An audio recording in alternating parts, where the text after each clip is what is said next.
ভাই এই প্যাকেটটা একটু রাখেন, এটা অনেক গুরুত্বপূর্ণ একটা জিনিস। আর এটা নিয়ে আপনি এইখানেই থাকবেন, আমি না আসা পর্যন্ত কোথাও যাবেন না আপনি।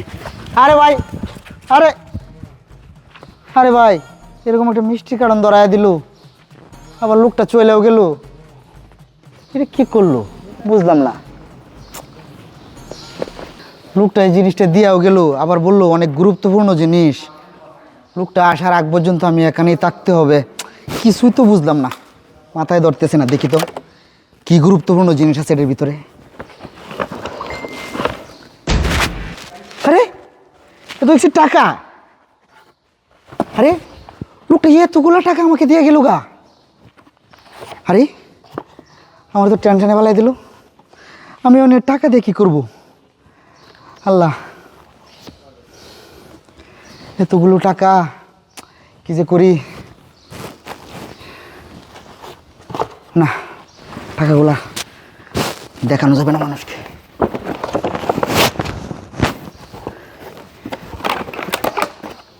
দেখি, লোকটা তো অবশ্যই আসবে।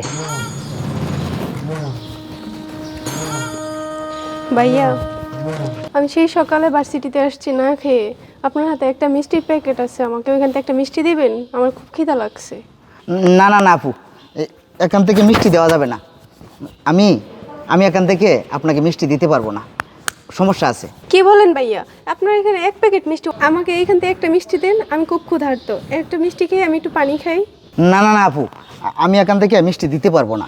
আমি তো বলছি আমার সমস্যা আছে, এখান থেকে মিষ্টি দেওয়া যাবে না। কেন ভাইয়া? এখান থেকে আপনার একটা মিষ্টি দিলে কীরকম আপনার ক্ষতি হয়ে যাবে? আরে আপু, আপনি বুঝতেছেন না, এটার ভিতরে মিষ্টি নাই, মিষ্টির কার্টন ঠিক আছে, এটার ভিতরে টাকা। টাকা? মিষ্টির কার্টনের মধ্যে এবার টাকা কোথা থেকে আসলো? আর আপনি মিষ্টির কার্টনে টাকা ভরে রাখছেন কেন? আরে আপু, আমি তো এই মিষ্টির কার্টনের ভিতরে টাকা ভরে রাখি নাই। ওই মিষ্টির কার্টনটা এক ভদ্রলোক এদিক দিয়া দৌড়ে যাইতে সময় আমাকে দিয়ে গেছে, আর দিয়া বলছে অনেক গুরুত্বপূর্ণ জিনিস আছে এটার ভিতরে, আমি এখানে যেন থাকি উনি আসার আগ পর্যন্ত। পরে আমি খুইলে দেখি ওটার ভিতরে টাকা। এই টাকাগুলো নিয়ে এখন বসে রয়েছি। ওই লোকটা যদি না আসে তাহলে তো আমি একটা সমস্যায় পড়ে যাব। এই টাকাগুলো আমি কি করব, আমি তো কিছুই বুঝতেছি না। কি মিষ্টির কার্টুনে টাকা ভরে রেখে গেছে আপনার কাছে?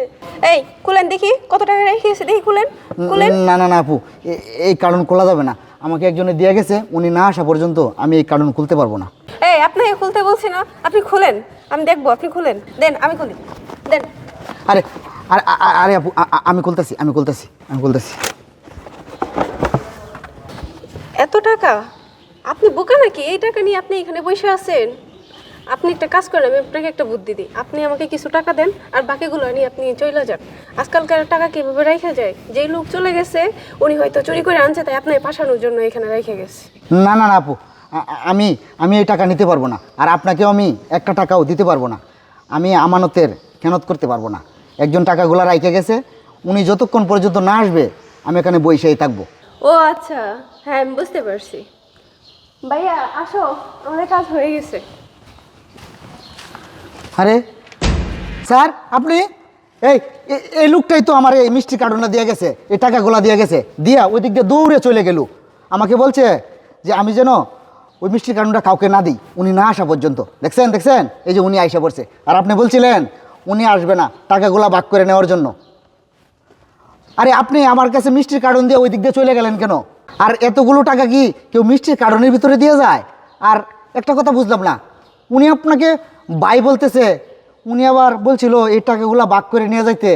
আমি তো কিছুই বুঝতেছি না, আমার মাথায় কিছুই ধরতেছে না। আচ্ছা একটু খুইলা বলবেন ঘটনাটা কি? ও আচ্ছা, আপনি কিছু বুঝতেছেন না তাই তো? আপনার এত ব্যস্ত হওয়ার কিছু নেই, আমি আপনাকে বোঝাই বলি। আপনি যে ওই পাশের দোকানে যখন বৈশা থেকে আপনার আম্মুকে ফোন দিয়ে বলতেছেন যে আপনি চাকরি পাচ্ছেন না, আপনার মা অনেক অসুস্থ, ওই দিক দিয়ে আমার বোন আর আমি যাচ্ছিলাম। পরবর্তীতে আপনার এই কাহিনীটা আমি আড়াল থেকে সবটা শুনলাম। শোনার পরে আমার একটা নিজস্ব একটা কোম্পানি আছে যেটাতে আমি আপনাকে চাকরি দিতে চাই, কিন্তু আপনাকে তো আমি চিনি না। সেক্ষেত্রে আমি আপনাকে কিভাবে চাকরি দেব? আপনাকে পরীক্ষা করার জন্য আমরা দুই ভাই বোন মিলে এই প্ল্যানটা করলাম। আপনি কতটুকু সৎ মানুষ, আপনি কতটুকু ভালো মানুষ, এটা পরীক্ষা করার জন্য যা শুধু আপনার এই নাটকটা করা হয়েছে। এখন বুঝতে পারছেন? ও আচ্ছা, আমি তো অনেক টেনশনে পড়ে গেছিলাম, অনেকগুলা টাকা নিয়ে আমি কি করব, কোথায় যাব, আমি কিছুই বুঝতেছিলাম না। টেনশন করার কিছু নাই, এটা জাস্ট আপনার সততা পরীক্ষা করার জন্যই শুধু এটা করা হয়েছে। আর আপনি অনেক সৎ মানুষ, আপনি আমার আমানতটা কাউকে দেন নাই, এমনকি আপনি নিজেও নিয়ে যান নাই। সেই ক্ষেত্রে অবশ্যই আপনার মতো একজন ভালো মানুষ আমি খুঁজতেছিলাম। আমার যে কোম্পানি আছে এই কোম্পানিতে আপনাকে ম্যানেজার পোস্টে আপনি কালকে থেকেই আপনি জয়েন করবেন। আপনার চাকরি হয়ে গেছে, আর আপনার মায়ের চিকিৎসার জন্য যত টাকা লাগে এটা আমি দিব, আপনার টেনশন করতে হবে না, ঠিক আছে? স্যার জানেন না আমার কত বড় উপকার যে আপনি করছেন। না না, এটা আপনি সৎ মানুষ, আপনি সততার পুরস্কার পাইছেন। আর এই টাকাগুলো যেগুলো আছে ওইটা দিয়ে আপনার মায়ের যেই খরচটুকু লাগে আপনি করবেন, বাকিটুকু আপনার আমার এখানে দিয়েন, পরবর্তীতে আমি এটা নিজে বুঝে নেব, ঠিক আছে? আচ্ছা ঠিক আছে স্যার, সমস্যা নাই। আচ্ছা ঠিক আছে, আপনি চলেন, আগে আপনার থাকা খাওয়ার ব্যবস্থাটুকু করি, পরবর্তীতে কালকে সকাল 8টা থেকে আপনি অফিসে চলে আসবেন, ঠিক আছে? আচ্ছা স্যার, ঠিক আছে।